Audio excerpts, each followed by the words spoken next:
What's up, guys? Today we're taking a look at a really cool military themed case from Corsair. It is their Vengeance C70, so let's take a look.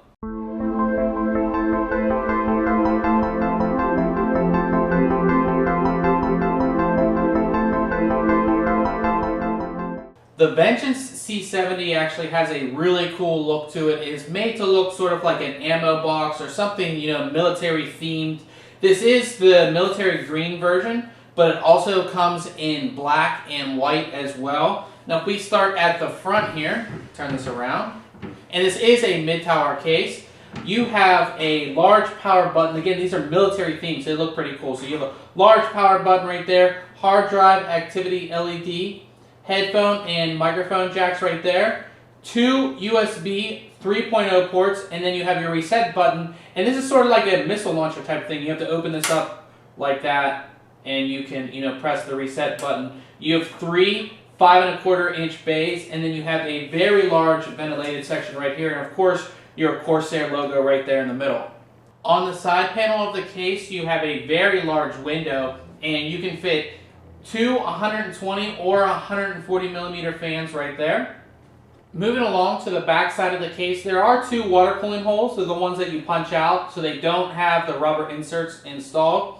You have a 120 millimeter exhaust fan, and then you have your expansion slots, a little bit of ventilation, and of course your power supply is going to be installed at the bottom here. And actually, we can take our little fan filter out right there for the bottom. Nice large removable filter, so you can easily clean it. It's going to go right under where your power supply is going to be, and you can see how easy it is to put back on. Now you might notice there are no screws on the side panels of this case, and we're actually going to show you why in just a little bit.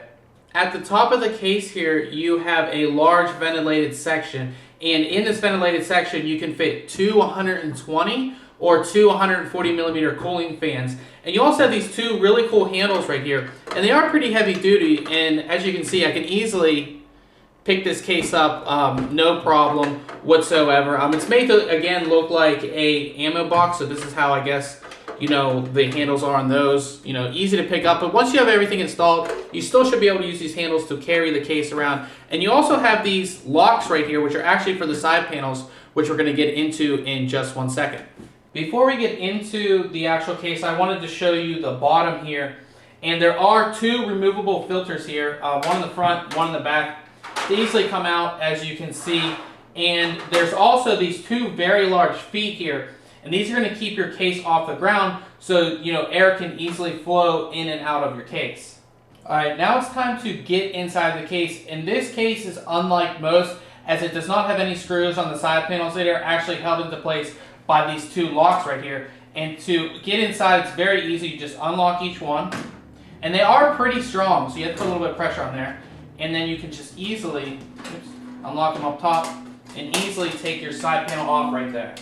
Now that we are inside, you can see that Corsair has continued the green look inside. It just looks really, really cool. Not often you see a green style case, so it is very, very cool. Now we're going to start here. You do have your three 5¼ inch bays, and they do use a toolless system. It's a simple little metal locking system here. It's going to be interesting to see how well it is going to work. You have 1, 2, 3, 4, 5, 6 3.5 inch hard drive bays, and they actually have trays here, and these trays are going to fit both 3.5 and 2.5 inch hard drives.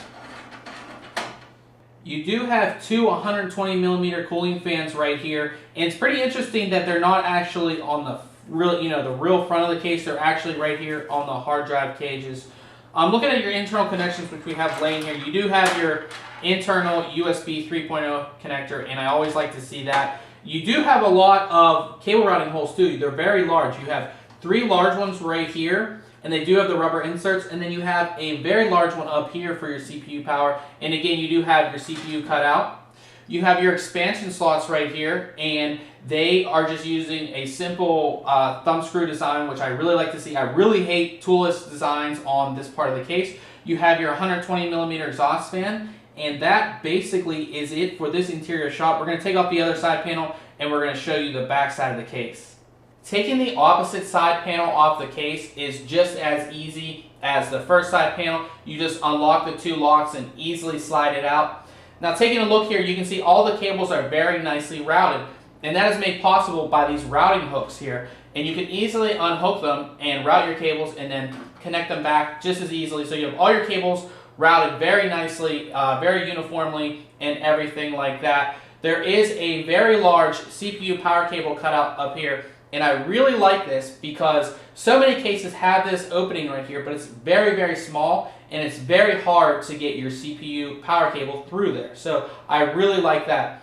One last thing to note, there is quite a lot of space behind your motherboard tray, so you're going to have no problem routing your cables and getting your extra side panel to actually come back on. I know a lot of times there is some room back here, but when you go to put that side panel on, it is very, very hard, and you end up bending cables and things like that. So that is about it for the Corsair Vengeance C70 gaming case. Check back very soon on ThinkComputers.org for the full written review. And remember, if you like our videos, why don't you subscribe? Catch you guys later.